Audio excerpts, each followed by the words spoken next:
What's going on, everybody? What's happening? What's going on? It is Tuesday, April the 29th, 2025, 7:12 p.m. Eastern Standard Time.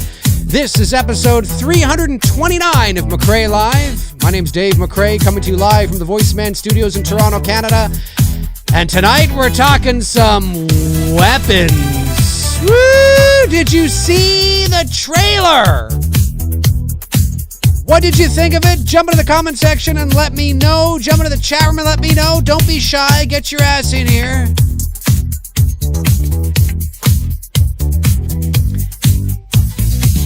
I got a lot to say on the trailer. I'm very excited about this film. It looks good. It's exciting, folks. It's exciting. Got a lot of you in here. Brooke Scarlett is in the room here today. Amber H is here. Colin Murdy. Chester Franklin Jr. Welcome, folks, to episode 329 of McRae Live. So, the new trailer for the highly anticipated horror movie coming out this August called Weapons, directed by the same gentleman who did Barbarian, is going to be, or was released earlier today. And there was a teaser trailer that was released not that long ago. And then they dropped it's a full trailer, but they don't give a lot away. So some people may think of it as an extended teaser, perhaps. I don't know. But I watched it and I really liked it a lot. If you haven't seen the Weapons trailer, I highly recommend that you watch it. Now, this movie is called Weapons. And of course, when you hear the word weapon, most of us are probably going to take it literally and think of, guns, swords, and ammo. And I'm not going to say that there are no guns in the movie, but I don't think that's what the movie means. I have heard some people say it's an odd title and they don't feel it really connects with them to what they're seeing. And I get that. I totally get that. But I think the idea is, I think the title of the movie will come to make sense and mean something to you once you watch the film. Now, if you have seen the trailer, what I love about this trailer and what they're doing is it feels very... So what is the premise here? Okay, well, the basic premise is in this small little town, there is this classroom full of kids, and one night at 2:17 in the morning, to be exact, 2:17, 2 o'clock in the morning, all these kids from this one particular classroom, okay, so you think of it like your homeroom, right? This one particular classroom, these kids all get up in the middle of the night, and they get out of bed, they walk downstairs, they open the front door, and they run off into the night to who knows where. And they're all from the same classroom, except for one person, apparently, according to the article, which I'm going to read here in a second. New information from this particular article. Apparently there's one kid that it doesn't happen to, which is fascinating. He's going to be, maybe he was a witness or something, or maybe why didn't he go? They're going to be very interested in him. I mean, the police would be very interested in him. But if you've seen the teaser a couple of weeks ago, and if you saw the trailer today, I love movies like this. I love, sometimes the mystery and the marketing is way better than the end result, but this is directed by the same guy that did Barbarian. Depending on who you are, maybe that's good or bad, I don't know. I quite enjoyed Barbarian a lot. It did take you on a couple of twisty turns. I'm one that thinks actually the whole Airbnb sort of dynamic between these two people could have been a movie in and of itself. You didn't have to go where Barbarian went in order to deliver an effective little horror film. I think you could have just played out the eeriness of the is he or isn't he, is she or isn't she, in terms of because it's Bill Skarsgård and he's coming off of Pennywise at that time and people are like, oh, he's probably a bad guy and whatever. You could have played that out in Barbarian and not gone, where they went. But nonetheless, they did do that. And if you liked Barbarian, this is directed by the same guy. This is, well, let me read the article and then we'll talk more about it. Let me jump over the other screen here, throw on my glasses and read this article. Weapons trailer. Julia Garner tries to convince Josh Brolin that she's innocent in Zach Krieger's, I think it's Krieger's, twisted horror epic. I think if it was Krieger's, it'd be two E's. Nonetheless. Julia Garner is caught in Zach Krieger's twisted trap of horror film Weapons. The Fantastic Four First Steps actress. She was also in, although I understand why they're saying that, but she was just recently in Wolfman. But of course, it didn't do well at the box office, and that's probably why they don't want to talk about it. But it was a great movie. Plays an elementary school teacher who, let me just bring this up closer for myself.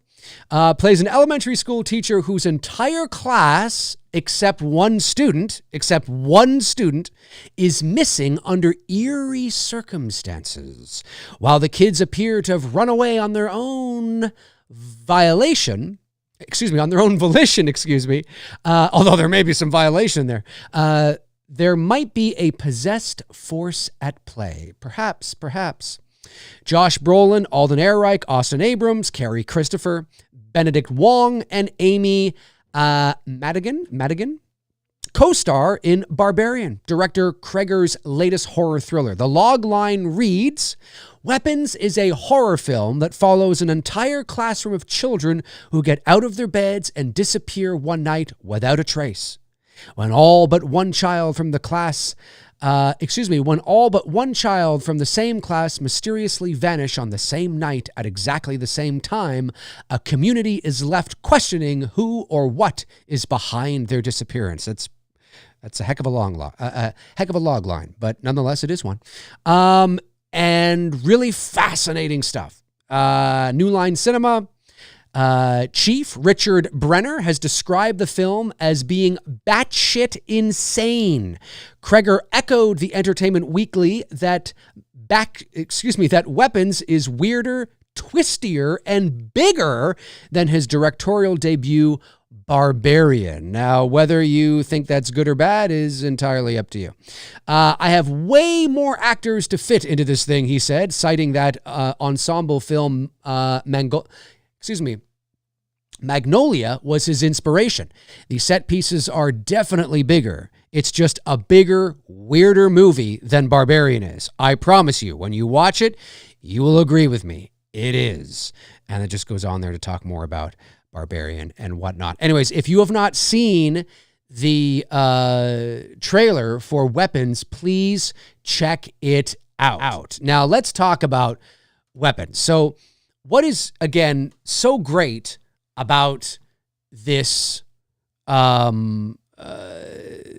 this teaser is that it feels almost like, how do I explain this? So I love movies where there's a mystery involved, and the marketing leans heavily into that mystery, and you don't know what's going on and you know what's happening, and there's a bit of a true crime kind of vibe. I'm not saying it's going to play out that way, but I'm saying it's got a bit of that vibe. Like, imagine, hearing on the news that these kids disappear in the middle of the night and you don't know what happened to them, and just getting lost in the mystery in and of itself can be very palpable and very euphoric and very sort of like there's this energy and this vibe to just this mystery.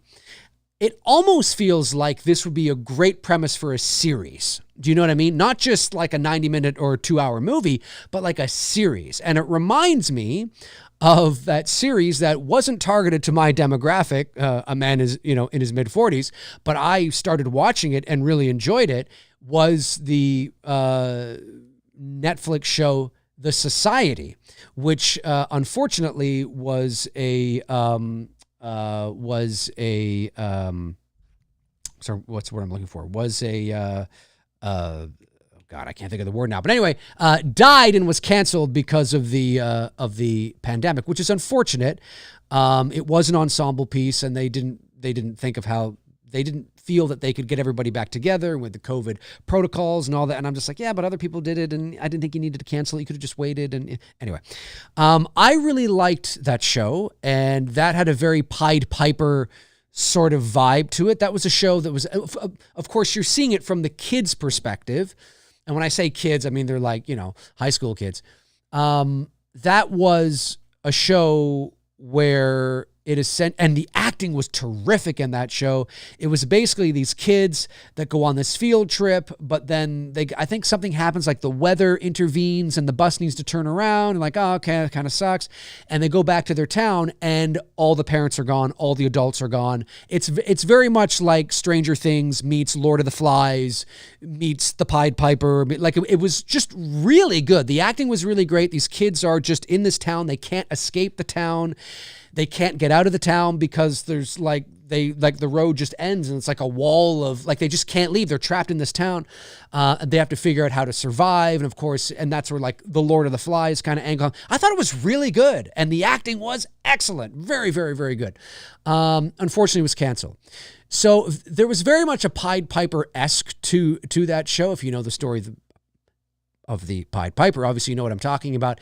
And of course, anytime you do see kids in mass being lured somewhere, you have to wonder, is there a Pied Piper angle to this story? Is Kreger, is he taking inspiration from that, right? He's not necessarily leaning into it verbatim and, on the nose, but he's taking some inspiration from it. I don't know. But I just love this. I think it would be a great premise for a series because you could draw it out further. You could draw out the mystery further. I mean, imagine Stranger Things, first season, Stranger Things as a 90-minute movie. Okay, I mean, it probably would have been good, right? But part of the thing that made Stranger Things so compelling, and the kind of thing where one episode ends and you're just like, fuck, I gotta watch the next episode. This is amazing. I don't mean how it is now. It's still a good show.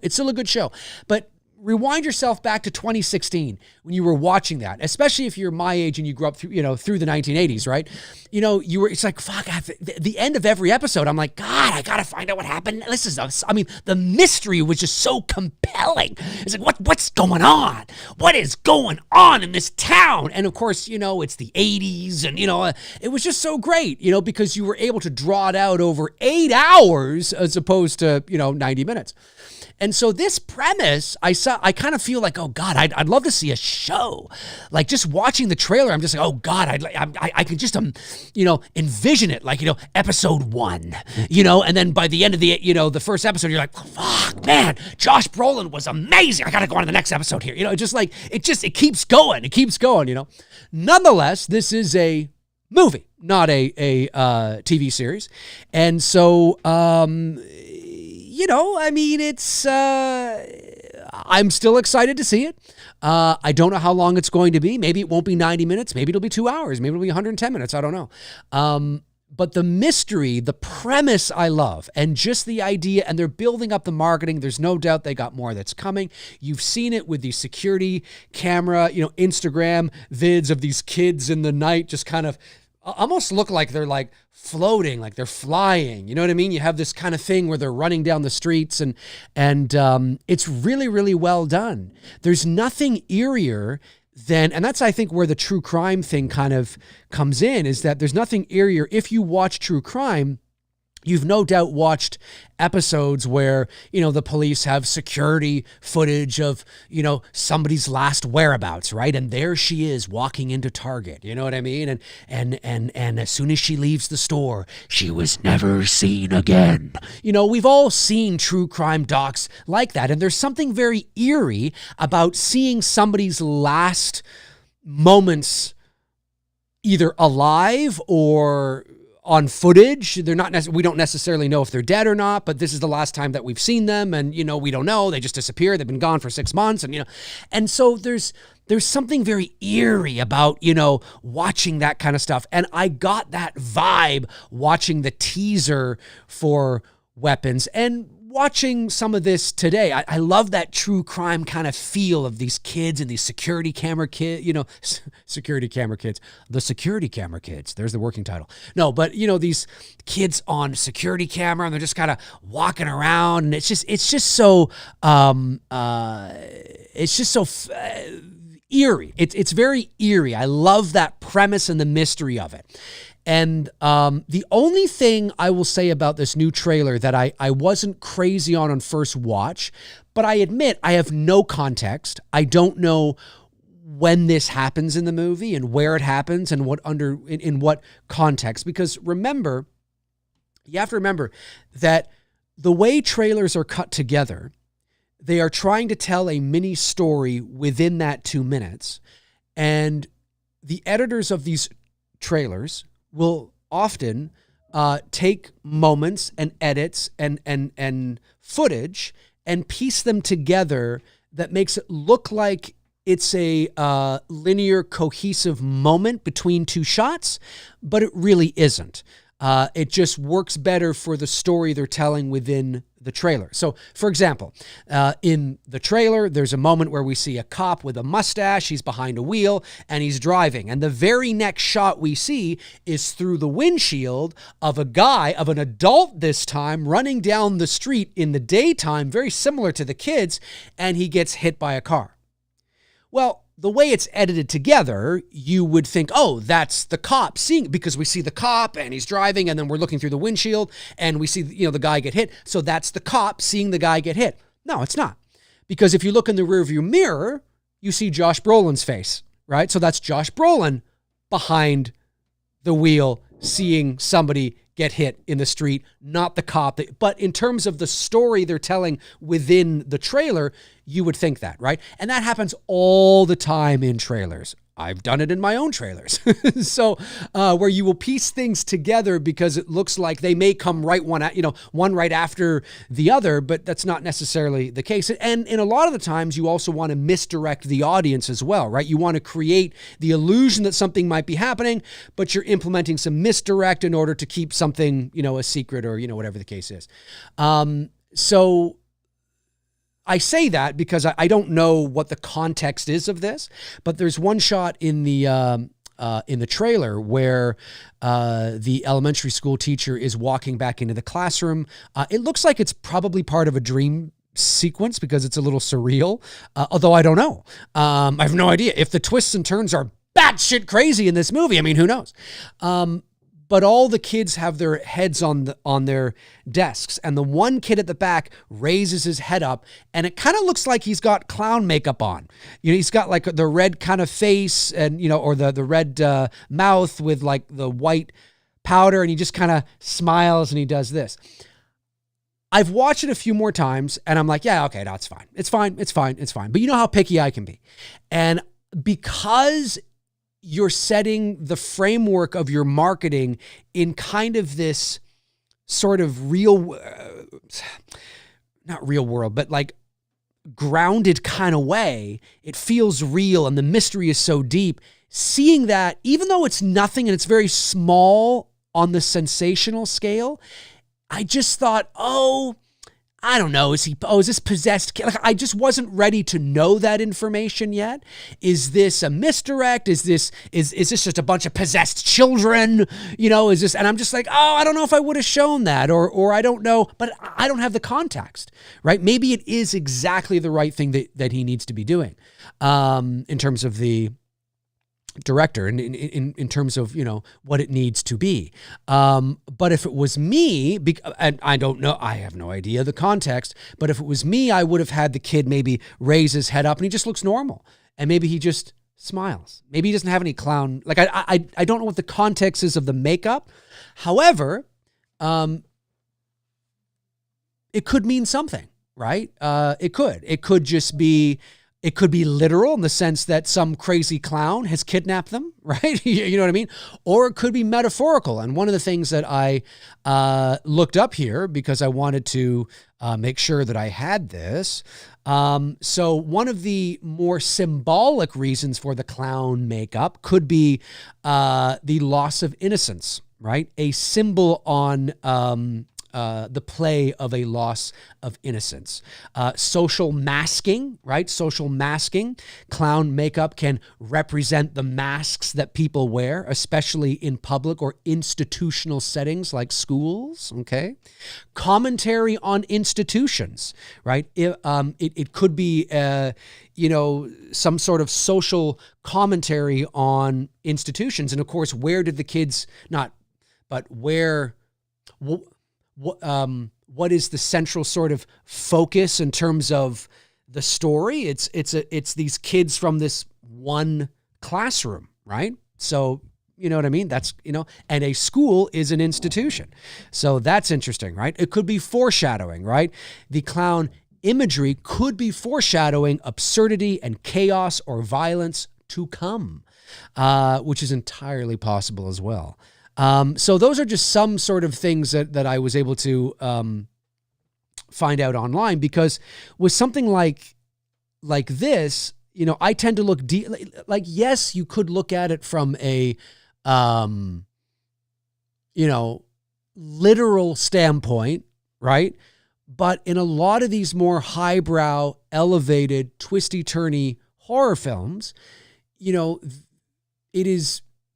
want to lean more into the symbolism, into the cinematic language, into the symbolic, the metaphorical, the analogies of the themes and the storytelling. That clown makeup could come to mean nothing at any other point in the film.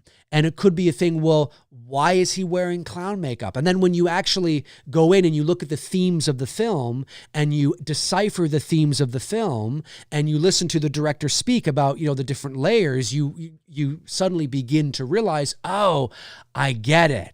I understand what that means. Why that, and why is it the kid at the back, or why is it that particular kid? Like, we don't know who that kid is yet. Why is it that kid and not the kid in front of them? That maybe might mean something, right? So all these little things that we don't have any context around yet, of course.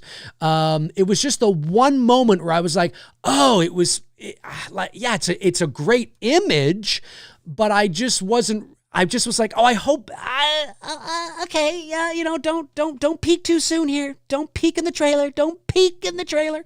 But then the trailer got a bit wacky towards the end anyway, with all the fast cuts and all the crazy shit. So, and it could mean something literal as well. Maybe the kid is wearing clown makeup because they were all, kidnapped by a bunch of crazy clowns. I have no idea. But I like movies that tend to not be so literal with their interpretations.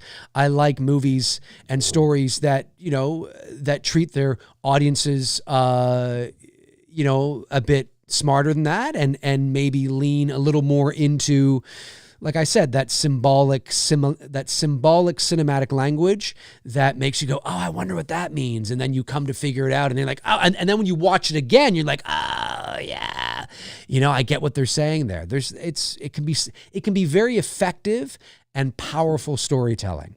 But listen, that aside, I've watched it a few more times. I'm like, yeah, no, it's fine. It's fine. It's totally fine. I think the trailer is great. I think there's a lot of potential here. I did like Barbarian a lot. I was a big fan. Like I said, I think just the two people arguing over whose B&B it is and how that came to be and who is this guy and my B, is he telling the truth? That could have been just a movie in and of itself. You didn't have to go the Justin Long route and that whole shit.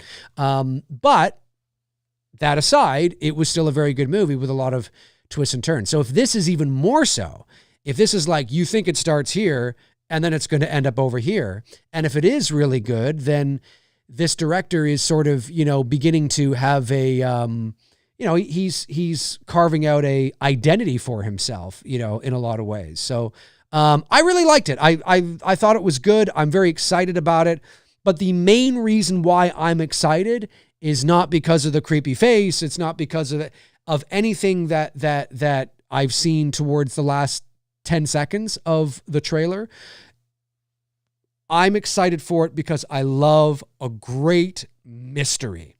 I love a great mystery that can lean so heavily into it and really just draw out that juicy mood and atmosphere and suspense and that slow burn. Now, again, he's only got a certain amount of time because it is a movie and, you know, he doesn't have a series in order to be able to draw this out over like 8 to 10 episodes. But you can still do it. You can still have a great 90-minute, 2-hour movie that draws that out, and it can still be fantastic. So that's what I'm most looking forward to, is what happened to these children? What's going on? And I hope in the subsequent marketing material that they release moving forward, which they no doubt will, I hope it doesn't, I hope we don't get too many spoilers in subsequent marketing material. I think you've done a really good job, and you can continue to spin this mystery. Like, you don't have to, I mean, again, it is a movie and not a series, so there would be only so much material they have until they start recycling stuff. But I just hope, I would rather them do that than get to a point in the marketing that, well, you know, we got to start letting the cat out of the bag now and show some more stuff of what it is. And it's like, no, don't do that. I want to go into this movie not knowing what the hell happened to the children. I want to go into this movie like I could have gone the whole time not seeing that kid lift his, like I could have, like, I just wanted, like, some weird kids just like, what happened? It's fucking weird, man. It's weird. Like, what's going on?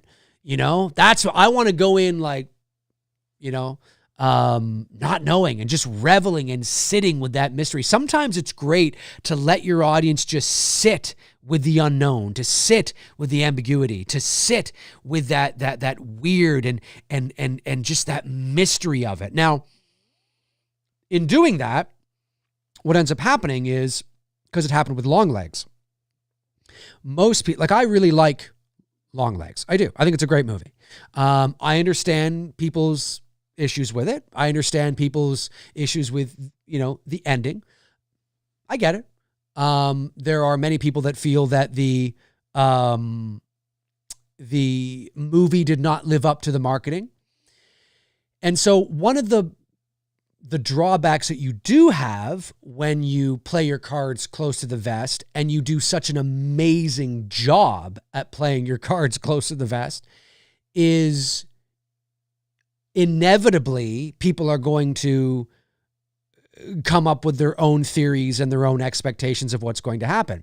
And if it doesn't align with the incredibly high expectations that your marketing material has allowed the audience to, you know, pontificate over for the next however long, then you run the risk of audiences being disappointed. But I stand by this truth, which I believe is a truth. Yes, sometimes the marketing is just amazing and the movie is just shit. That happens. But I think there is evidence, and in a lot of cases, it's not that the movie is shit. The movie actually is a really great film. It's actually really good. It's just that the marketing was so fantastic. They played things so close to the vest, which is what all of you want more people, more studios to do anyway, right? We wish that they could do that. Obviously, they can't do that with everything, but especially when it comes to like elevated horror or, suspense. And we want that, right? We don't want everything out. But the drawback is when that happens, your mind, you yourself as a fan, automatically tends to fill in those gaps. And you will always go to the best case scenario. It's not like your mind will,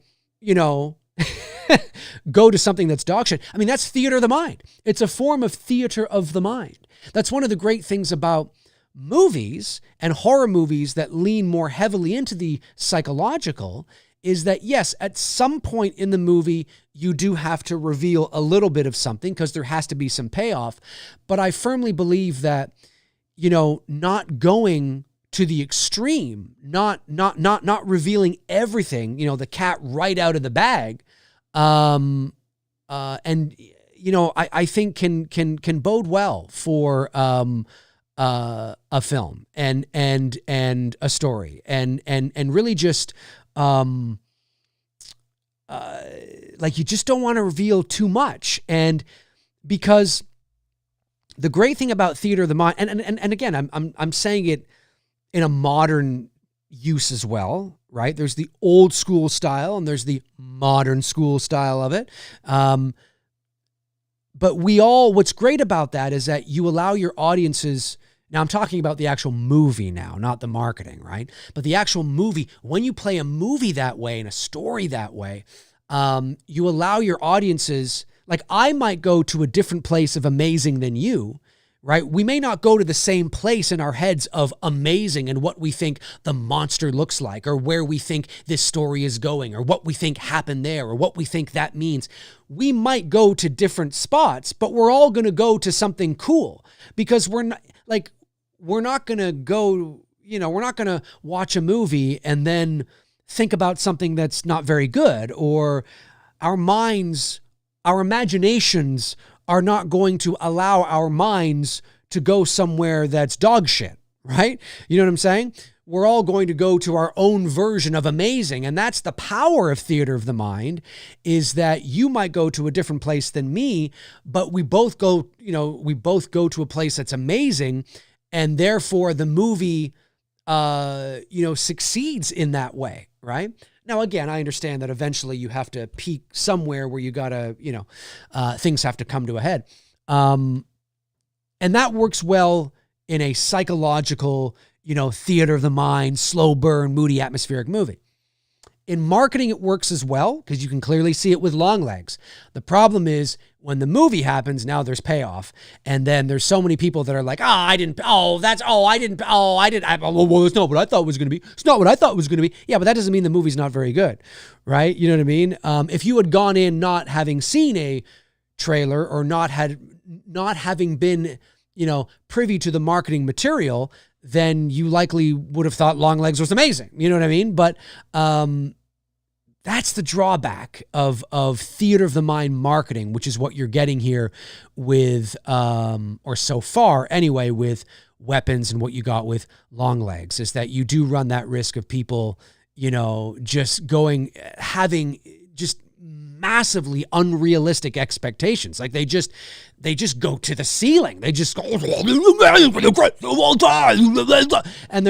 then anything that's just below that is just a complete, letdown. You know what I mean? And so I usually try to watch these things with, realistic expectations. It gets me excited because I love this style of marketing and presentation, but I always try to, keep a level head about it. But the marketing for Weapons has been fantastic. I think the term weapons is a metaphor.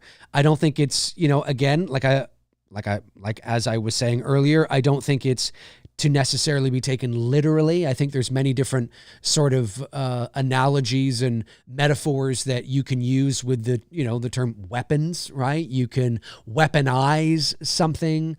Things and people can be used as weapons. Institutions can be used as weapons. So I don't think that it means guns, ammo, and grenades. I think it's a bit deeper than that. And when you look at Barbarian and, you look at the kind of movie that is, and sort of the more, it's not quite like Hereditary in terms of its elevated horror, but it's more elevated than the average horror film. And so, yeah, I think the title Weapons will lean more into it being, I think by the end of the movie, you'll be like, oh, okay, I get now why it's called Weapons. Yeah, okay, I get it. Yeah, no, it's a perfect title for it, right? But it does make it trickier to market, right? Because you look at the movie, you look at the premise, you watch the trailer, and you're like, weapons? You'd think this would be called like, The Creepy Children of Maybrook, or Mybrook, or whatever the town is called. Maybrook, or The Missing in Maybrook. You know what I mean? Like a little more on the nose, a little more literal, right? Weapons? What does that have to do with anything? It's like calling the movie, I don't know, Steel Clockwork, or like, yeah, it's like, what? Like, what? Actually, that might make more sense because you have a clock in it. No, but Steel Clockwork. But it's like calling it, I don't know, grenades. Grenades? What? salami and cheese. Salami and cheese? What? No, but I think it will become more apparent once you watch the film. So, and I only mention that because I have seen some people going, weapons, I don't get it, weapons. I'm like, well, again, I don't think it's literally, I think it's a metaphor, right? You know what I mean? It probably means more, it probably will have, I don't think there's going to be a moment towards the end of the movie where the SWAT team shows up, the cavalry shows up, and people are, got their grenades out and their machine guns, and everyone's firing, and rocket launchers, and the army. Oh, I get it now. Weapons. Yeah. No, it's a metaphor. It's a metaphor. And it will become apparent once the movie is out there. But I really liked the trailer a lot. It has, quickly become one of my most anticipated movies of 2025. And do you remember what I said back at the end of 2024? I said, there's going to be some horror movies because it happens every year that you don't know anything about right now. You've never heard of. And all of a sudden, there's going to be some movies that are going to pop up and you're going to go, what's this? Barbarian was one of those films a few years ago, right? And I'm not saying nobody knew this movie existed at the end of last year, but it wasn't really until the last few months that it really started to ramp up and it got out there. And now more people know it. There's movie, and there's going to be more. There's going to be more. There's horror movies every year that are under the radar, that are not, sort of top of mind, that always come out, later in the year. And this movie was moved as well. I believe it was moved to the summer. So that shows you the confidence that Warner Brothers has in it. They're so confident in it that they've given it a summer release, like right in the thick of the summer, right in the middle of the summer, August 8th. I mean, that's right in the middle, folks. So, so again, I think it looks really good, very intriguing. The premise is what excites me the most. I love this Pied Piper sort of vibe that I'm getting. Again, not necessarily saying that's what, Krager's going to lean into. Like literally, he may take some influence and some inspiration from, quite a few areas, but definitely that premise is what excites me. And I want to hold on to this mystery. I want to stew in this mystery just a bit longer before I know too much about what's really going on. Like I really hope that none of the marketing hints heavily at why the children disappeared. They may not tell you outright, but I'm hoping that I sneezed. I'm hoping that they don't. In the subsequent marketing material, I'm hoping that there isn't a moment where, now they're starting to kind of reveal a little bit and, okay. I think I know what's going on. No, I want to walk into the theater, and this is a movie I will go to the theater and see. I want to walk into the theater not knowing anything about why the children disappeared, right? Where the children went. That's what I want. I don't want to know. So I'm hoping that, they got 4 months to go, and they just released a teaser like a couple of weeks ago, and they released a trailer. Like that's really quick, but they're confident in it, and it's stirring up a lot of hype online. People are excited about it. So I'm really looking forward to it. Let's jump over to the, chat room and see what all of you are saying. Hey, if you're watching after the fact, jump into the comment section and let me know your thoughts on anything about weapons. Have you seen the trailer? Are you excited about it? Are you not excited about it? Jump in and let me know. I know one super chat did come in earlier. Let me just quickly get that. That was from Josh McKenna and just said, I really like the trailer. I love Julia Garner. Yes. Yeah. She was just recently in Wolfman. And Josh Brolin, of course, is great in, everything he's in practically. So I'm sure this will be very interesting. Alex Schambach sends in a member chat. Thank you, Alec, and says, I think it may be about the kids being used as weapons by something sinister. Ooh, Ooh, there you go. There you go. See, now you're thinking. Now you're thinking. Perhaps an interdimensional force. I love the idea of something indescribable falling upon a small, everyday neighborhood. It's great, isn't it? I couldn't agree more. And now you're thinking, right, that's right. Yeah, it likely means something like that. It may mean something completely different from that too, but yeah, it's not guns, ammo, and grenades. It's a metaphor for something else. Like I said, like either people are being used as weapons, or like you said, there's a force, maybe people are, or there could be a few meanings, right? You could watch the movie and then by the end of the movie, you might be like, oh yeah, people were used as weapons. The institutions were weaponized. Like it might have quite a few meanings in there. And then by the end of the film, you're like, yeah, weapons is the perfect title for this movie. You know what I mean? Because I think there's more, like, again, if it's batshit crazy, even more batshit crazy than Barbarian, right? And, it's going in what, then there's no doubt that we've only seen the tip of the iceberg here, right? And it could become very clear that there's 9 reasons why this movie is called Weapons. Do you know what I mean? Maybe there is a scene where, where somebody opens a safe and he's got a big, arsenal of weapons. I don't know. I think I would like to think that Kreger is too smart to lean into it literally. I tend to agree with you. I think it's going to be a little more metaphorical. But it's, I love the premise. I love this kind of stuff. If I was scrolling and I saw a true crime documentary where a bunch of kids went missing in some small town and they've never been seen, I'd be like, let me get some chips and some popcorn and don't bother me. I'm turning my phone off. I am watching the hell out of this. I mean, I just love that kind of eerie creepiness. And then they were never seen again. It's like, what happened? It's creepy stuff. Wayne Downey sends in $5. Thank you, Wayne. Says, Josh Brolin snapped the kids out of existence. Sorry, Dave, I spoiled it. Snapped the kids out of existence. Can you imagine if that was it? That's what he did. The snap. Maybe that is it. I don't know. Maybe that is it. I have no idea. Children of the Corn. Yeah. Oh, yeah.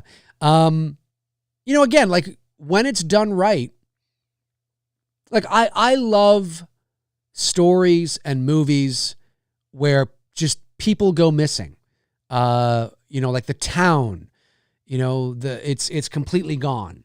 Nobody's in the town, like that show, The Society. Oh, such a good show. I don't know if it's still on Netflix. It's probably not. But if it is, or if you can find it, know that it ends on a massive cliffhanger, and that's just it. They never made another one.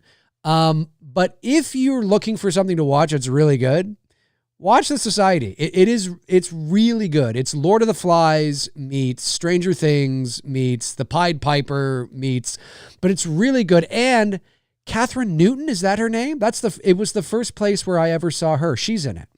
Catherine Newton? I think that's her. She's in it. She's fantastic. The whole cast is fantastic. I like just the acting is fantastic. Really good stuff. Really, really good stuff.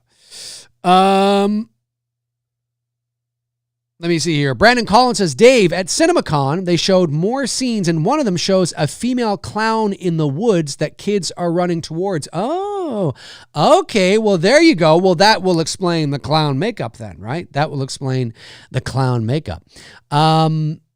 So there you go. There you go.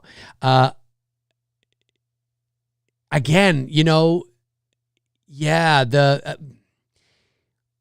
it sounds like knowing that sounds very much like a Pied Piper sort of situation, a scenario. I was unaware of that. I did not know that they showed, I know they showed footage or a trailer at CinemaCon, but I was unaware that they showed more of that or showed that. I was unaware. Fascinating. Well then that's an extra bit of information that, makes it a little interesting. Who is this woman? Is she real? Is she just a manifestation of the children's, imaginations? Obviously, clowns can lure kids, right? Again, without leaning into the Pied Piper in a literal sense, where I think he's playing a flute, whatever it is, and the kids are following the music. This absolutely is the same sort of idea, from a certain point of view. It's the same idea. And so, it's interesting. It's interesting. I'd love to know who that is. If it's anybody specific. Again, if there's a lot of twists and turns, she could be a red herring, right? I don't know. I'll just say this. I would be very surprised if it's just, she's the evil clown and she's luring them. Like, that's it? Just an evil clown? What? I think it's going to be smarter than that. At least I hope so. But it's fascinating. I love the premise. Josh McKenna sends a $9.99. Thank you, Josh, and says, do you know much about the tragic attack in Vancouver? I think it happened either Saturday or Sunday. I don't know anything about it. Of course, I heard about it. Very, very, very sad indeed, but I don't know much about it in terms of any details or anything like that. But yeah, very, very, very tragic and very sad. Ryan Oshlow says, weapons or clown in a cornfield? I don't know. Jasmine Martinez, what's going on, Jasmine? Sends in $4.99. Thank you.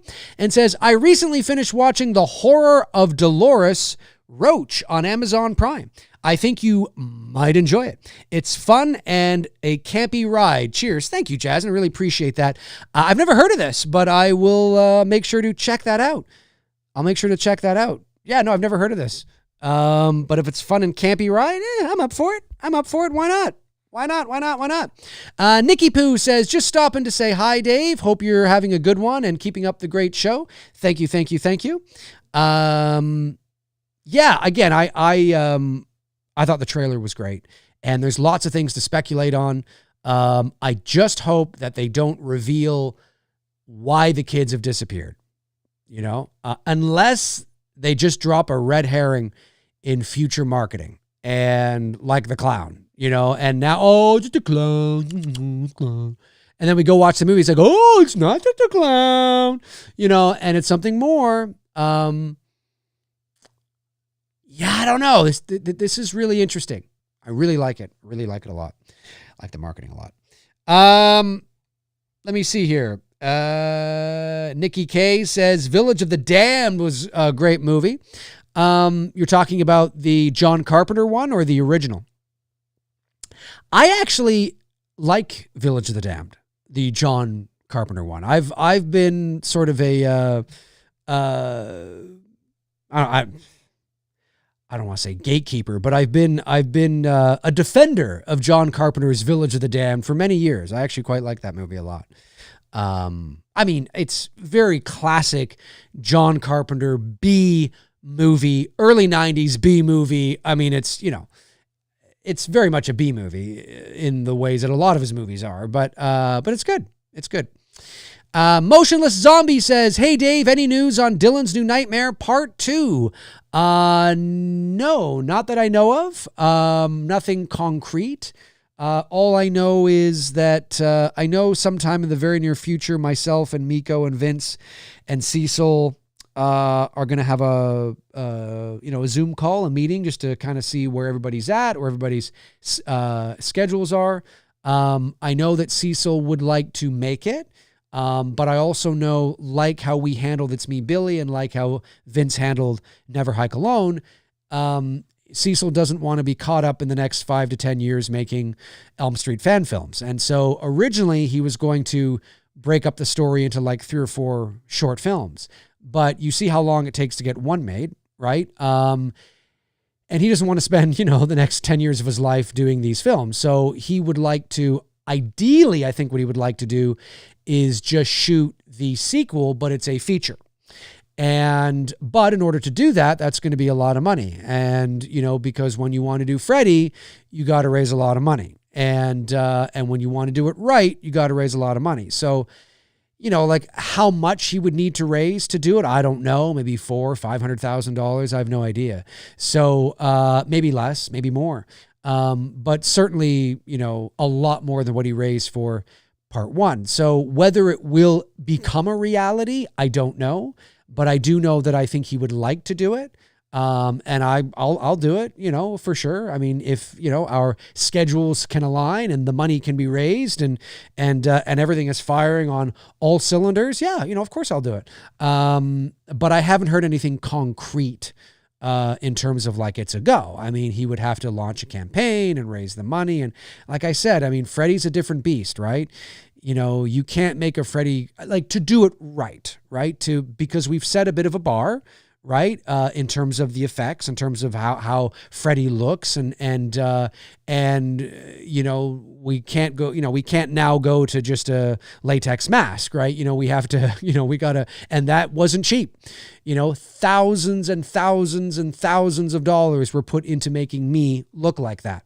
And so, and to do that for a feature, well, if it costs thousands and thousands and thousands of dollars for a short film, you can extrapolate that and how much just me being Freddy might cost you, $50,000. Who knows, right? I'm not saying that is the exact number, but it's going to cost a lot. And so, whether it actually comes to fruition, I don't know. I'm not sure, but I think everybody's like, yeah, sure. We'll do it, but we gotta, Cecil's got to think of how that's going to happen and what it's going to be. Because, just like how, we made the two It's Me, Billy films, and now those are done. And now Bruce and I want to go on and make original films that we can, get paid to make, films that we can make money from, films that we can seek distribution for, and make original IP.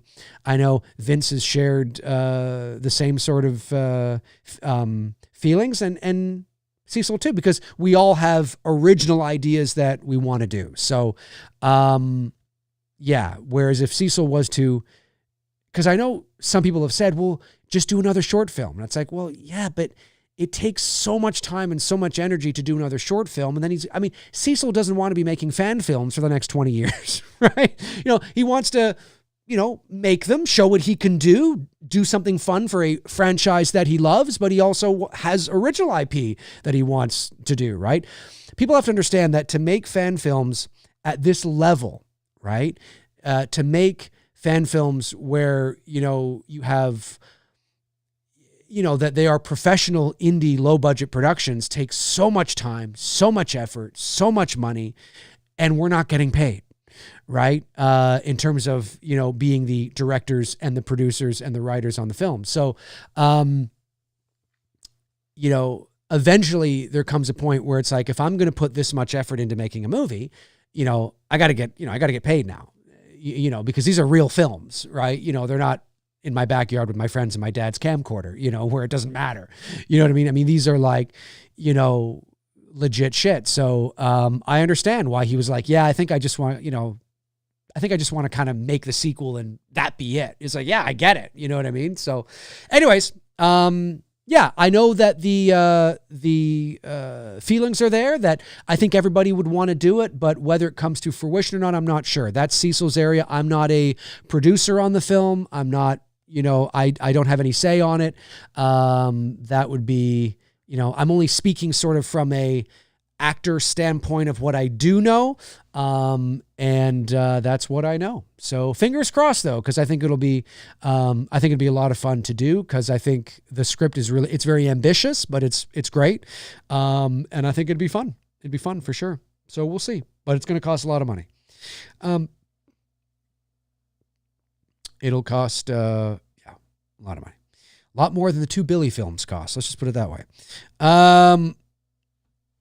Kenny Pham says, people just hate the 1995 Village of the Damned because they hate remakes, but I thought it was great.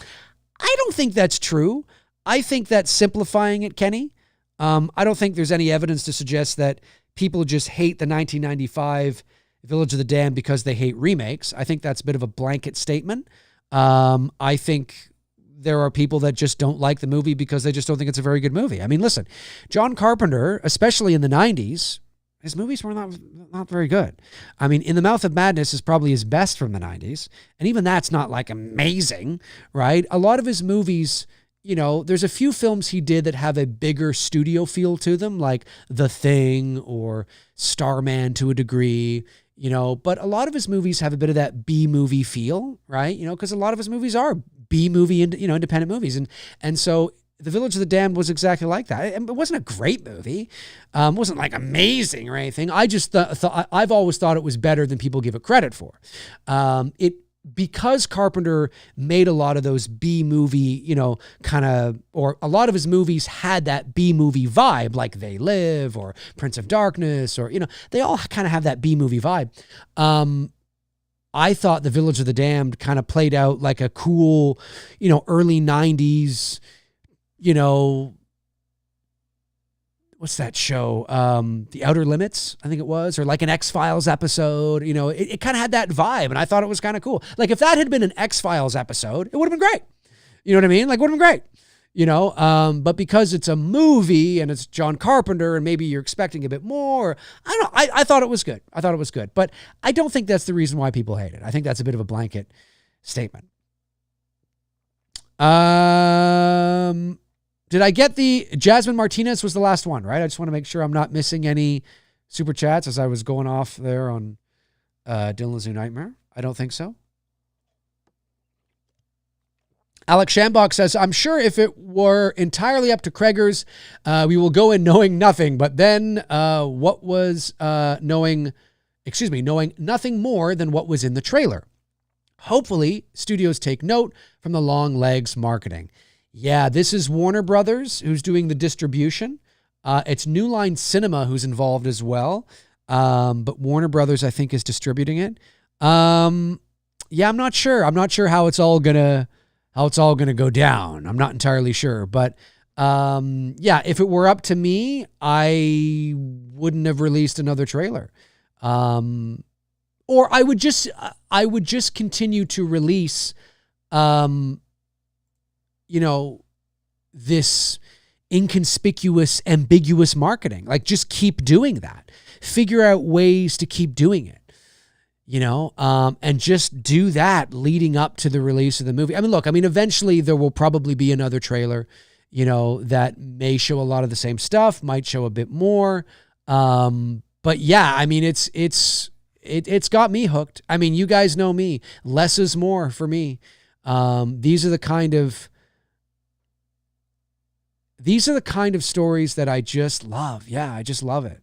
Like I said, I think this would have been a great premise for a streaming series, because you could have drawn out this mystery over an entire season. And because, again, not to beat a dead horse, but if you're just joining me, look what they did with Stranger Things, right? If Stranger Things had been a 90-minute movie, yeah, it still would have been a good movie. But after the hour mark, you would have already been into your third act. And after the hour mark, you would have already known what happened to Will Byers. You didn't know what the fuck happened to Will Byers for like 8 hours, let alone 1 hour, right? In a streaming service, right? Like in a series, it was just, that was part of what was so compelling about Stranger Things. It wasn't just that it was the 80s and people my age were all like, oh, this is great, the 80s.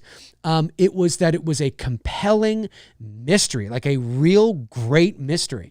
And so I think, now again, let me also say I haven't seen Weapons. Maybe by the end of the movie, I might be like, oh, you know what? No. If this is where they were going to go, then no, this is good for a movie.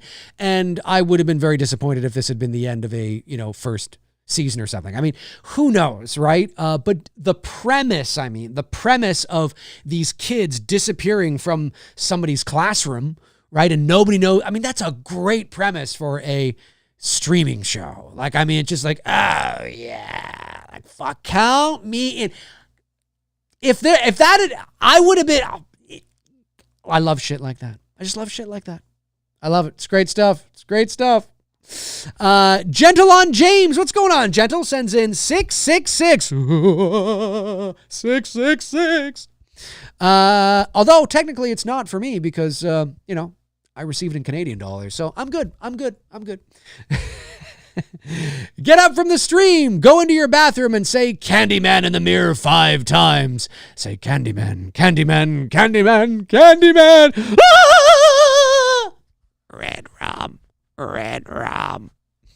Oh my goodness. Yeah, there's lots of great urban legends. Brandon Collins says, I can't think of many directors who had a creative run better than Carpenter. From 1976 to 1988, he made nothing but gold. In the horror genre, or you mean as a director as a whole? Yeah, I mean, the box office would say otherwise, but I get what you're saying. Yeah. I mean, he had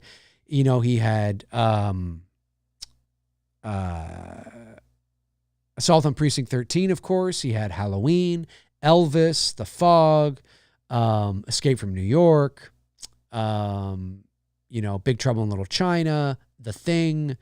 What else was in there? They Live, I guess, was in there. Prince of Darkness, more towards 87, 88. Starman. Yeah. Not all of them did well, but yeah, his prime was 76, as you said, to 88. After that, he didn't really, yeah. But he left his mark, incredibly influential, got a star on the Walk of Fame, and he is what he is. Yeah, I was going to say Spielberg, Jonathan. I mean, certainly, you can point to 1941 as a step back for Spielberg, sure. But if you look at Jaws, Close Encounters, Raiders of the Lost Ark, E.T., Temple of Doom, The Color Purple, I mean, that's quite, and those are just the movies he directed. Then look at the movies he produced in that time as well, right? Poltergeist. Well, he probably directed Poltergeist, Back to the Future. Gremlins. This is why he's the GOAT. And timing is a part of it as well. But it's not just the movies he directed; it's the movies he helped produce. I mean, sickening.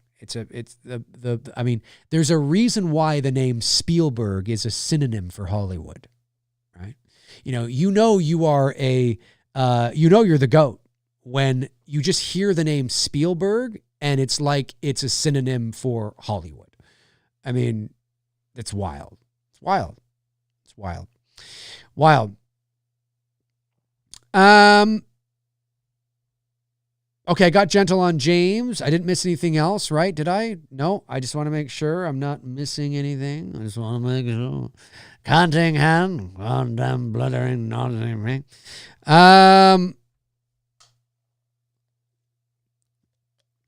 Chester said, didn't Spielberg direct all the Indiana Jones movies? He did, except for the most recent one, Dial of Destiny. But yes, he did. He directed the first 4. Flick Symmetry said, it's like the difference between a college athlete at a Division I school and a pro. I could see that. Some people may think you're being a little harsh, but no, I get it. It's because most of Carpenter's movies were B movies, at their core, at their heart. I mean, he only did, what? The Thing was studio. Big Trouble in Little China was studio, I think. Was Starman a studio release film? It might have been. Memoirs of an Invisible Man, I think that might have been his last studio release film. Or backed film, I think. I can't remember now. But, yeah, I mean, he listen, and a little bit could have been because of the studio, and a little bit could have been because of Carpenter. I mean, it's not difficult to believe that Carpenter may have been a extreme pain in the ass and difficult to deal with, right? The studio may have been like, why don't we do this? Why don't we do that? You're like, nah, and the studios would have been extremely, I think it's I think Carpenter just in the end just didn't want to play ball, and rightly so, but it's why it may have been part and part why his career, in some ways, to some people, often think it ended a bit prematurely. You know, I mean, you could say his last film was The Ward, but you could argue and say his last decent film, like good film, was, you know, way before that in the 90s, you know, and his last really, really good film was the 80s. So, you know, certainly a titan in the horror genre, incredibly influential, one of my favorite directors of all time, no doubt about it. But when you look at the reality, you know, and you follow his career, you know, yeah, I mean, comparing John Carpenter to Spielberg is not a fair comparison. I mean, yeah, it's just not, you know, and that's no disrespect to Carpenter. I mean, they're both professionals and they're both incredibly influential in their own right, but Spielberg's just on a different level. I mean, I mean, that's just, you know, like Tim said, I mean, it's not a bad analogy. But it's a completely different level. Let me see here. Kenny Pham says Jaws 1975 turns 50 years old this year. It's amazing. It's amazing, isn't it? Spielberg's mainstream breakthrough. It was, yeah. He had directed some episodes of Columbo, of course, or an episode of Columbo, I believe. Of course, the Sugarland Express, and then Jaws. Yeah, and that was his big breakthrough. And, you know, again, I say in my mind, he's the greatest filmmaker of all time because of, I'm not saying he hasn't had, well, he really hasn't had a bad movie. You know, he's had movies that are not as good as some others, but Spielberg is just so talented that he's never had a stinker. I mean, you could point to 1941 as a stinker, but I've watched 1941. It's fine. It's not, I mean, it's, you know, it's fine. It's not great, but I mean, it's not, you know, Halloween Resurrection. You know, it's not like Spielberg has had like, oh, what the hell was that? I mean, if The Terminal, and I like The Terminal, but some people feel The Terminal is his worst movie. Listen, if The Terminal is your worst movie, that's your worst movie? How good is this guy if that's your worst, right? You know, like, I mean, he's far too talented, but he came up at a time that was, you know, Hollywood was changing. You know, the old school way of making movies and these new sort of, well, for a lack of a better way of saying it, these brat pack of filmmakers, right? These new indie filmmakers like your Lucases, your Spielbergs, your Coppolas, your De Palmas, your Scorseses. I mean, these new guys, you know, were coming up and showing what they could do. And Spielberg was a huge heavyweight. He came along and he helped to create and define the blockbuster filmmaking. Nobody, and I'm not here to say that he's like this auteur, like a Kubrick or something like that, but he's incredibly smart, understands film, understands the history of film, understands storytelling and how to connect with audiences. He's great with characters and how to connect audiences emotionally to characters. And, you know, again, I mean, you know, when you say, you know, if I say, and these are movies he directed and produced, you know, Jaws, Close Encounters, Raiders of the Lost Ark, Indiana Jones and the Temple of Doom, Indiana Jones and the Last Crusade, The Color Purple, E.T., you know, Back to the Future 2, Back to the Future 3, Gremlins, Who Framed Roger Rabbit, Jurassic Park, Schindler's List, again, this is a combination of everything he's produced and direct. I mean, it's just like, this is like the GOAT. I mean, this is like, in terms of his imprint on the pop culture zeitgeist, it just hasn't been matched, you know, to that level. I'm not saying there aren't others in there. Of course there are, but to that level, you know, it's just absolutely insane, you know. And then there's his more lesser known films that are still pretty good, like Hook, you know, and Always, and, you know, Jesus. Why am I blanking on? I'm having a brain fart. The Christian Bale one. Chat room will let me I'm having a brain fart. Why am I having a brain fart? I can see it. Chat room will let me know. Empire of the Sun. Empire of the Sun. I said it before anybody else said it. Empire of the Sun. Empire of the Sun. Somebody's going to say it, though, because of the delay. Empire of the Sun. Great movie. Ready Player One. Great movie. Yes, that's right. The Goonies. That's right. Poltergeist. I forgot Poltergeist. Again, just think of this list. Directing and producing, although some, like myself, believe he had a little more of a hand in directing Poltergeist than others. But nonetheless, just again, think of this list. Jaws, Close Encounters, Raiders of the Lost Ark, Indiana Jones and the Temple of Doom, Indiana Jones and the Last Crusade, E.T., Poltergeist, Gremlins, Back to the Future 1, Back to the Future 2, Back to the Future 3, The Goonies, Who Framed Roger Rabbit, Jurassic Park, Schindler's List, Saving Private Ryan. I mean, what are we doing? What is happening here? The Color Purple. Are you kidding me? Like, what? And then people are like, whoa, but he's not as good as he used to be. Well, okay, that's up for debate, but also he's also been doing it for over 50 years, and nobody is like this right here at the top of their game for 50 straight years. I mean, no one, even Michael Jordan, every athlete, every filmmaker, every creative, and he's also done it all, right? And over the last 20 years or so, he's been doing more biopics, right? Like War Horse, Lincoln, Munich, even Bridge of Spies, The Post. He's been doing a lot of sort of, stuff that he can do now. He doesn't have to, back in the day, he was fighting. He was fighting for dominance. He was fighting to show what he could do. He was, his talent was firing on all cylinders and producing this and doing this, having a hand in this and doing this. He's made it. Listen, if you don't think he is the GOAT, fine. But he's one of the greatest filmmakers to have ever lived. He is pop culture defined. Do you know what I mean? And not everybody can say that. And you can talk to the great titans today, whether it's Christopher Nolan or whether it's, David Fincher or whether, whoever it is, talk to the titans today and they'll say, oh yeah, Spielberg.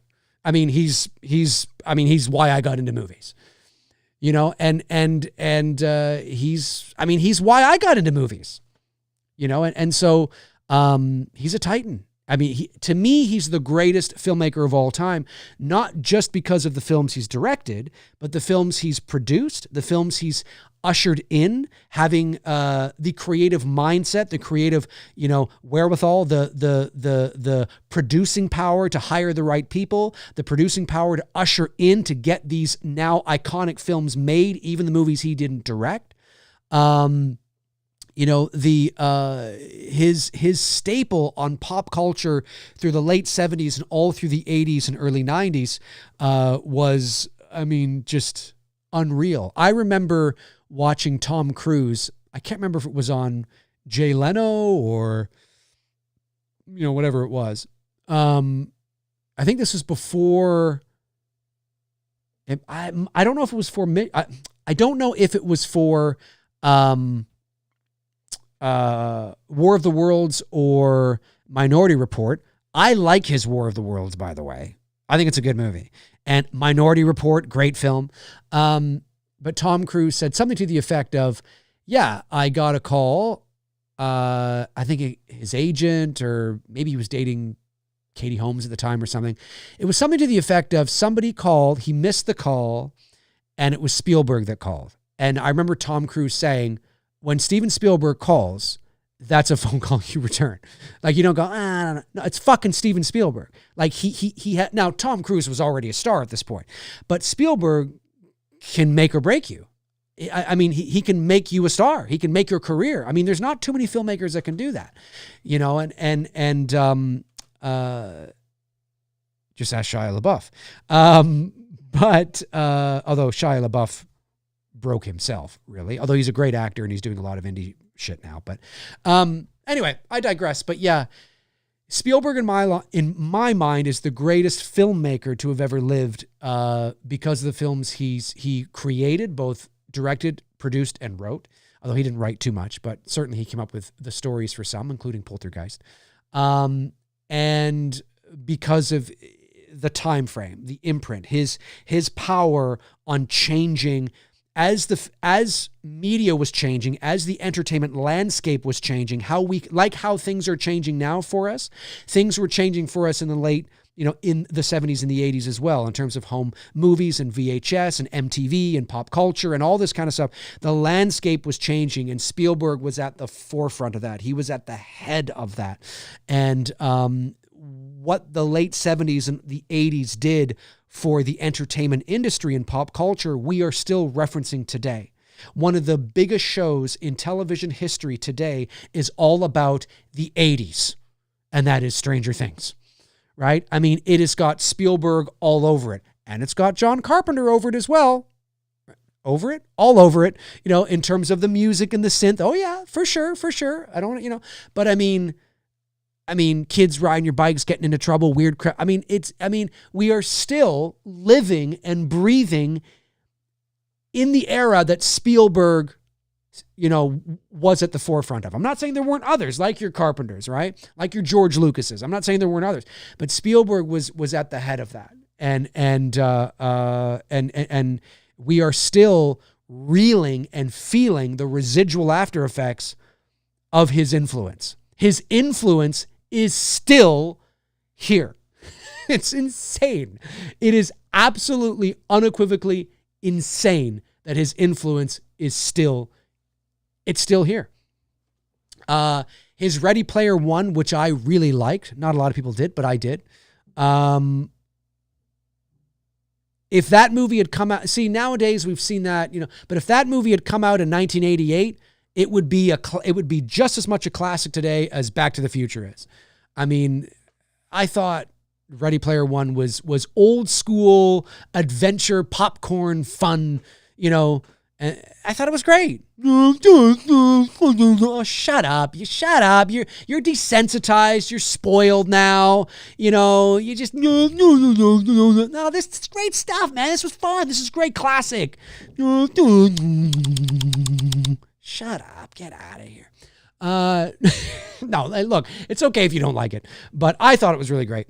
I'm talking about the people that are just, they bitch and moan about it. Yeah, I would have really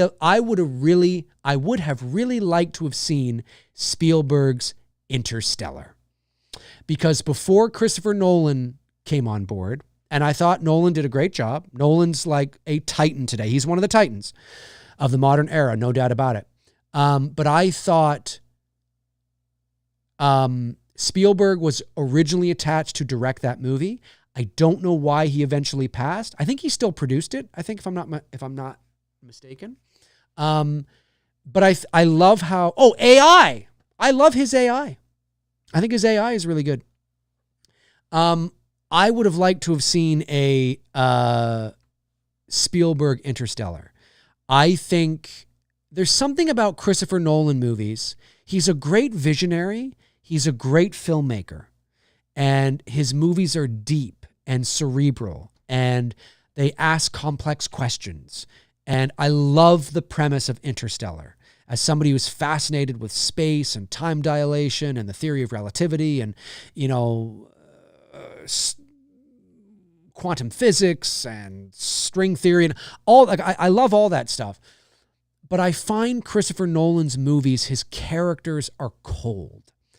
And I don't know if it's because his brother, because I know his brother will often write, I don't know. I just find I can't connect with his characters. And as soon as I say that, the first thing people often say is, well, what about that scene in the spaceship with Matthew McConaughey who was crying when he's seeing his daughter so much older? Yeah, that's good. Of course. We can point to, again, one of the biggest things that I find frustrating in the world of fandom is how people tend to use false equivalences. What is a false equivalence?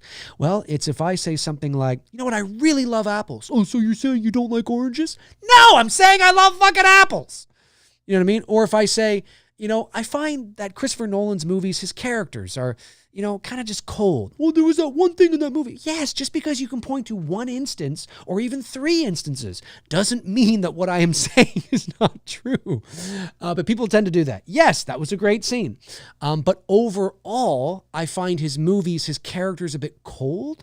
They're great stories and great movies and great drama, but I don't really connect. Whereas Spielberg, I think Spielberg would have turned Interstellar into a more emotional film. Not that it wasn't emotional. I mean, listen, that scene at the end when he arrives at the, on Jupiter, I think it was, right? Or the moon. Titan, was it Titan? Anyway, Saturn? Anyway, no, you can't, no. Yeah, it has to be one of the moons because Jupiter and Saturn are gas planets and you cannot land on them. So it has to be one of the moons. Anyway, so when he arrives and he sees Murph and she's like 90 years old and he's, I love, that's great.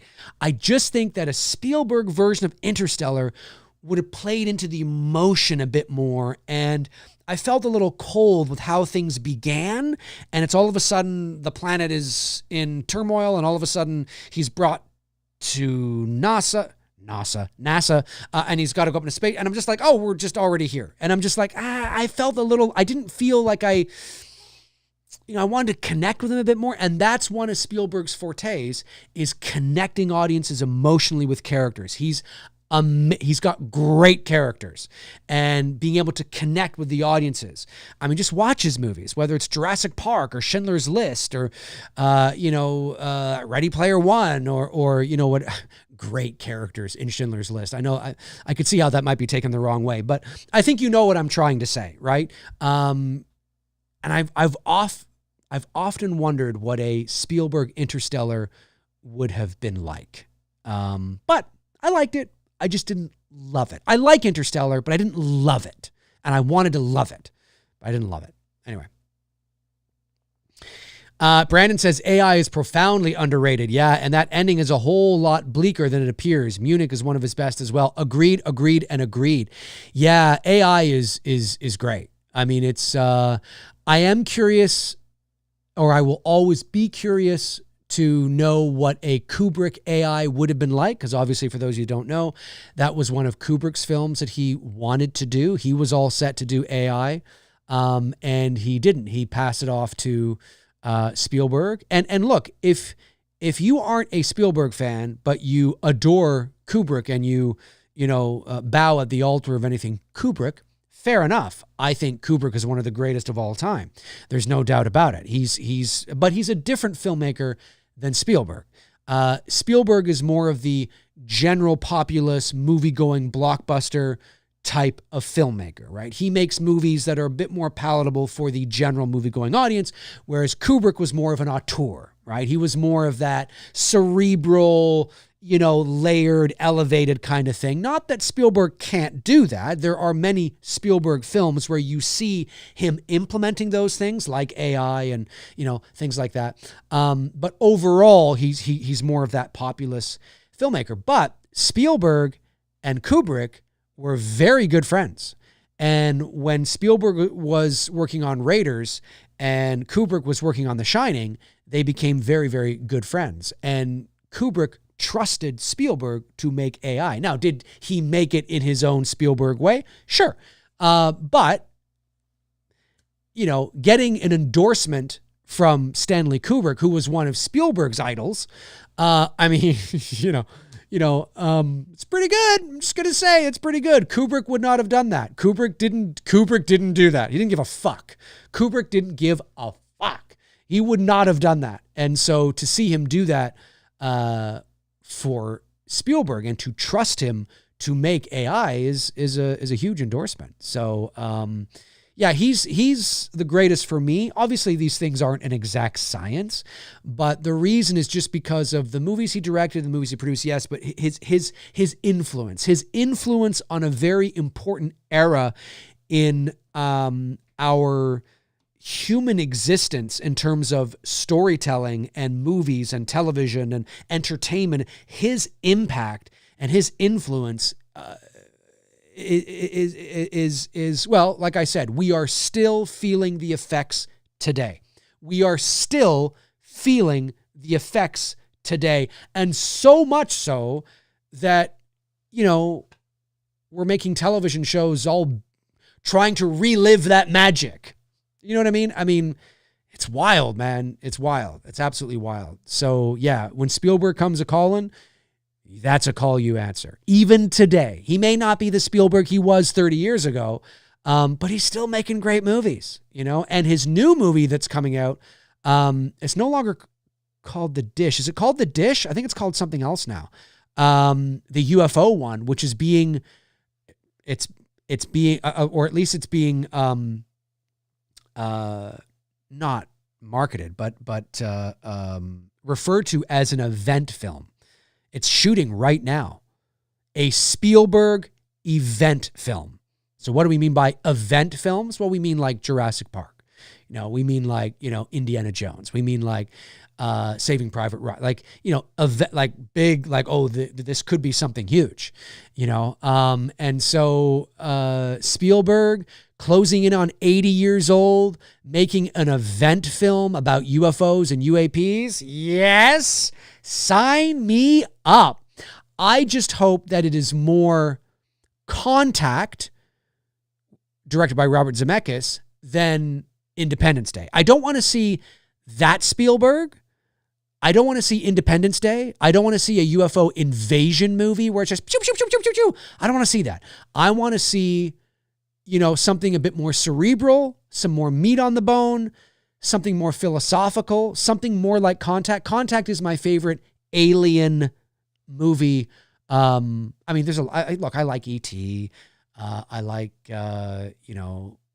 Close Encounters, but Contact just feels, the way that they did the film, it just feels like that's how it would be. The theories, the time dilation, it felt grounded. It felt real. It didn't feel hokey or cheesy. It wasn't about UFOs and aliens and big heads coming in and going, take me to your leader. And, it wasn't none of that nonsense. Not that there aren't places for those movies, but I just want this to be something that's more serious, grounded, feels real, more cerebral, where I walk out of the movie going, wow, that was like, there's so much meat on the bone. That doesn't mean you can't have a little something, but I just mean, you know what I mean? Like that's where I am in my life now, folks. That's where I am in my life now. I want that.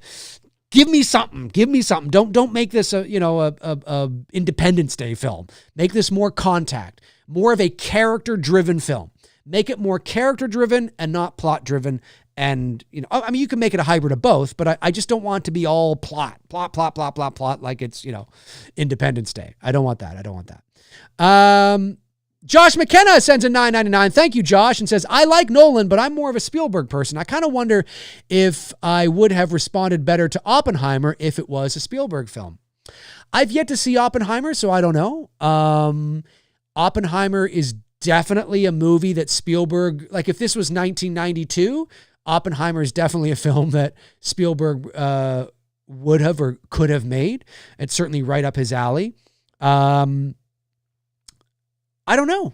I think something like, again, it's with something like nuclear bombs and it's based on a true story or based on, the man's life. I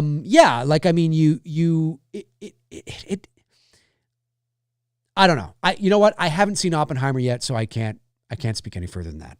Antonis Andriotis sends in $4.99, says, I watched a first-time watch horror movie last night called Hellraiser. Deader. Hellraiser Deader, 2005. Have you seen it before? I've never even heard of it. Deader? Like more dead? Like Die Hard. Die Harder. Deader. I've never even heard of it. I've never heard of it. Fascinating. Was it any good, Antonius? Let me know. Brandon says, Kubrick decided not to make Aaron Papers because he thought Spielberg had just made a masterpiece with Schindler's List and didn't want another Platoon Full Metal Jacket situation. There you go. Yeah, Kubrick had an immense amount of respect for Spielberg, but it was earned. It was earned, and Kubrick, if you got the seal of approval by Kubrick or from him, it's huge. And his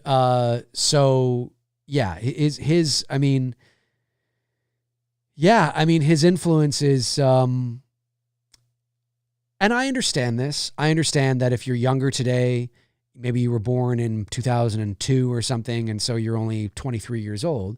You know who Spielberg is. You've probably seen his movies, but it wasn't until only about maybe 10 years ago that you were cognitively aware. If you're 22 right now, rewind 10 years, you're 12, right?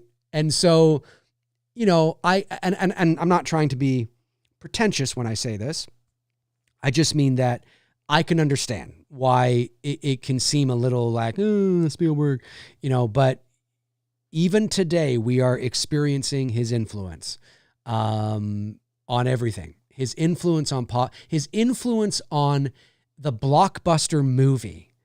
We may not have blockbuster movies today, and I sincerely mean this, if it wasn't for Steven Spielberg. And for better or worse, because there's some great ones out there and there's some bad ones out there. But he's the GOAT, man.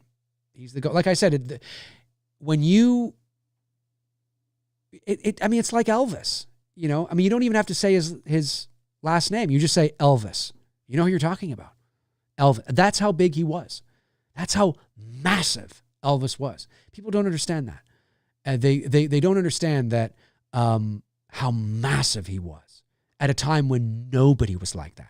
There's so many people that are big, big stars today. When Elvis became a star, when he first sprung onto the scene in 1954, 55, nobody had seen anything like that. Nobody had seen anything like it. And it wasn't until the Beatles, when was the British invasion? 60, 3, 4, something like that, maybe a bit earlier. Really it was the 60s you began to see. I'm not saying there weren't other well-known people. I'm just saying there's well-known, and then there's stratosphere, right? There's icon. There's true global oh my God. And in the 50s, that was it was unheard of. It was unheard of. And that's why people, and I've said this before in the past, people who don't know a lot about this will often say, well, Elvis didn't invent that music. Why was he called the king of rock and roll?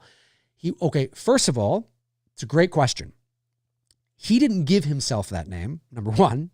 Number two, yes, that music existed before Elvis, but it wasn't mainstream. Elvis, and because of the era, right? Because of the tensions, because of the era, because of the decade, a lot of that music didn't cross the threshold into the white communities because a lot of it was influenced from black music. And at that time, it was a very, very different era.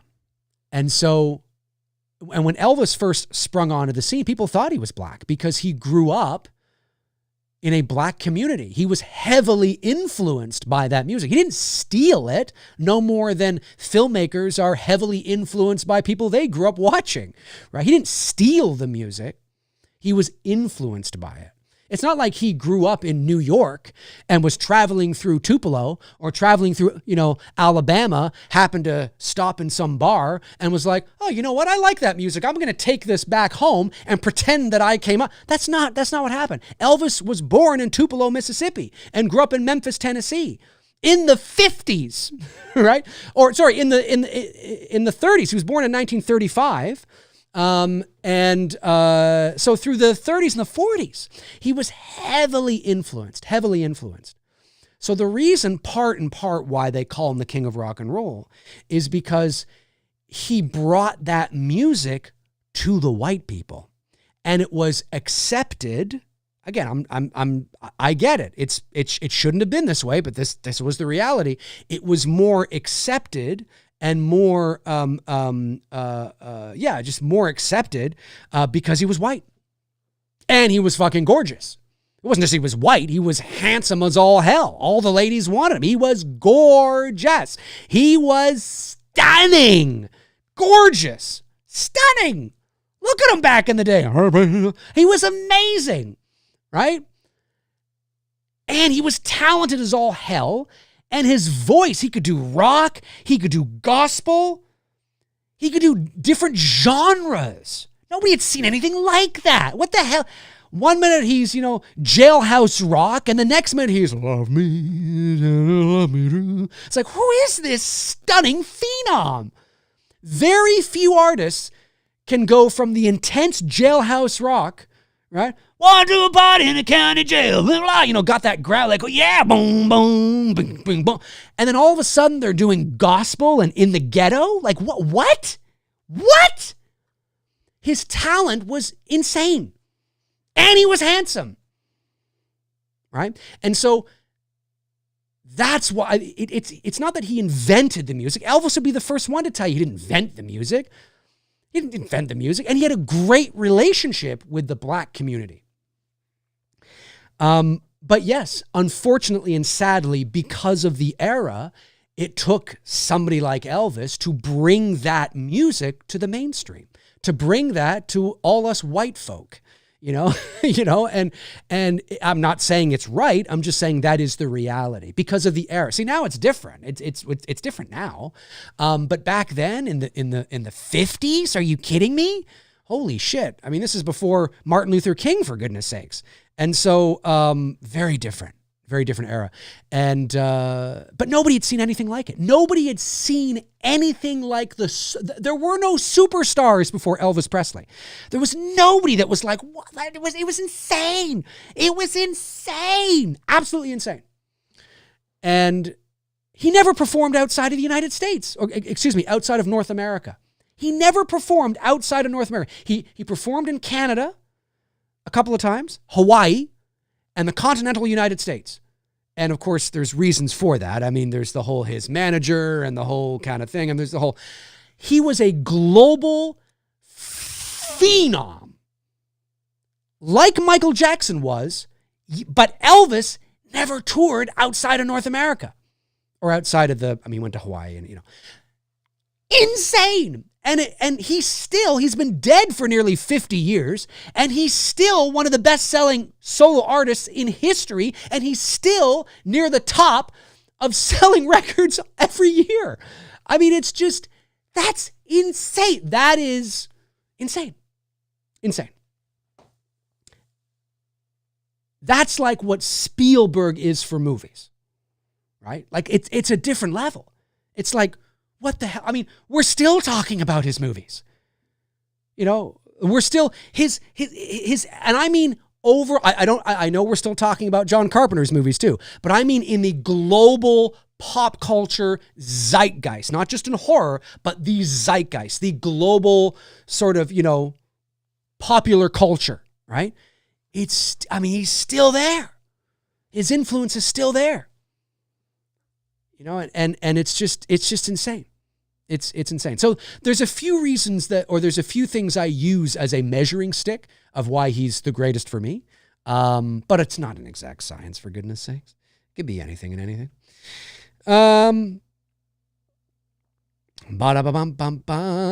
Let me see here. Flick Symmetry says, I saw E.T. in the theater with friends at 15 and was embarrassed at first when my eyes watered until the lights went up and all my friends were crying too. That's so funny. It's an emotional film. And what I love about that is Spielberg shot that movie in chronological order. You don't usually shoot films in chronological order. For logistical reasons, but he shot that film in chronological order for the sole purposes of character, right? Talking about him in character. He wanted his young actors to feel the weight of saying goodbye to E.T.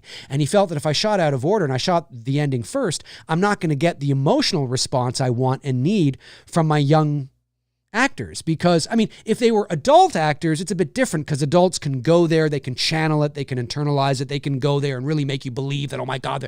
But with kids, it's a little more difficult, right? So he chose to shoot the whole movie in chronological order so that by the time Elliot is saying goodbye to E.T., he's really saying goodbye to E.T. This is like the last fucking scene of the movie. It's the last scene that they're shooting, and he's really saying goodbye to E.T. I'll be right here. Oh my God, E.T. It's great. It's great. I love it. What a great creator. And that goes to show you how important and how important it was for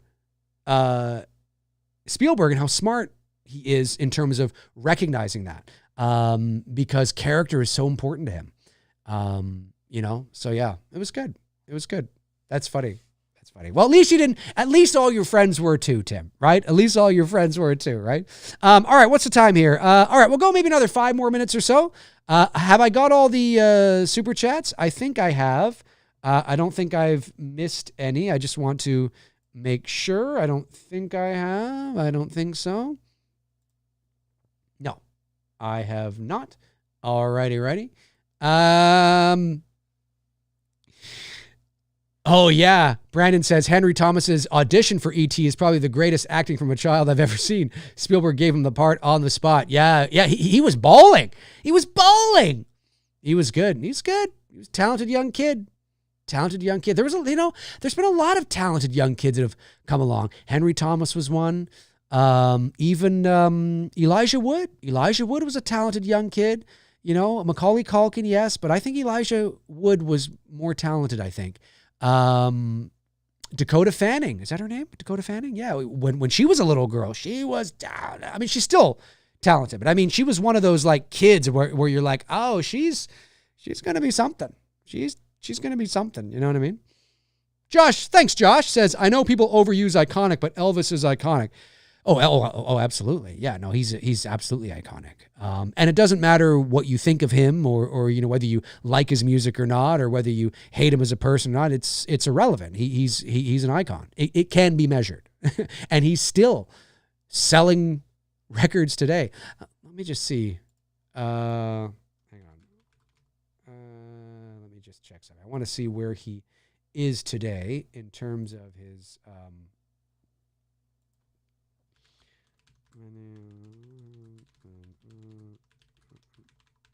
Okay, let me just see here. Oh,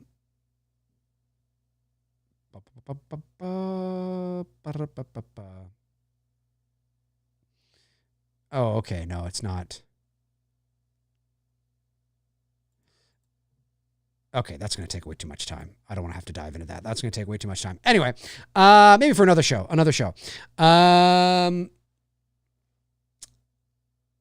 Julian Flores says, "What do you think about Ellie Fanning, Dakota's sister?" I don't know if I'm familiar with Ellie. I'm not sure. I'm not entirely sure.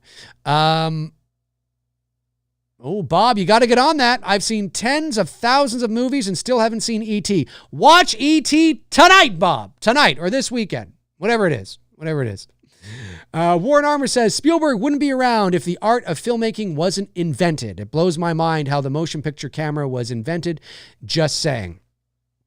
I don't know if that's a jab at Spielberg. I don't think it is. I think you just draw. Well, no filmmaker would be around if it wasn't for the art.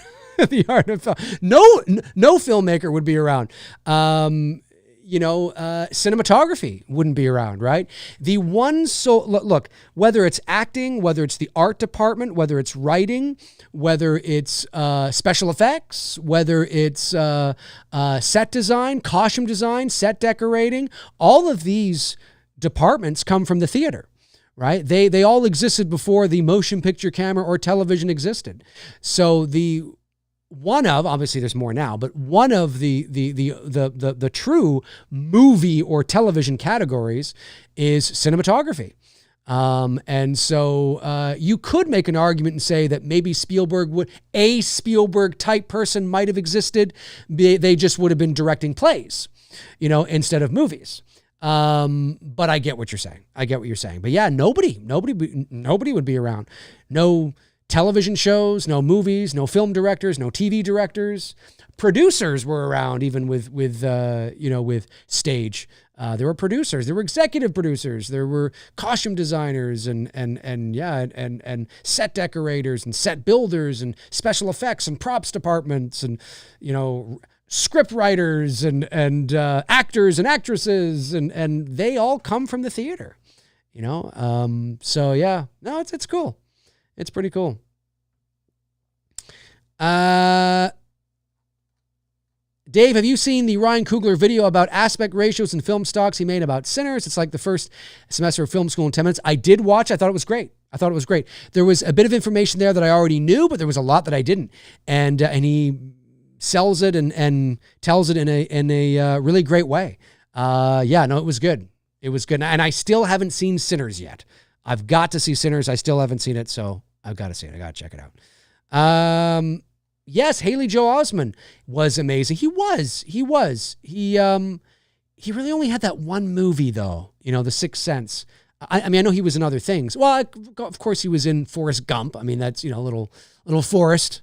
And he was cute in that, in the little bit that he had. But I think he's still acting now, doing a lot of indies and things like that. But all right, folks. Well, listen, that's going to do it for me here on this episode of McRae Live. I want to thank you for tuning in. If you're watching after the fact, jump into the comment section. Let me know your thoughts on anything I had to say here today, but specifically, of course, the trailer to Weapons, the teaser trailer, the poster. I forgot to show the poster, but it's online. You can search for it and check it out. What do you think? Are you excited about it? Are you not excited about it? Are you just as excited for the premise as I am? I think this is creepy and eerie, and it's absolutely shot to the top of my list as highly anticipated movies of 2025. No doubt about it. I'm very excited about it. Jump into the comment section and let me know your thoughts. I would love to know. Thank you to my moderators, of course. I really appreciate you. Thank you to the super chats that came in, the member chats, and I will talk to you guys all very, very soon. All righty. In the meantime and in between time, I will talk to you soon.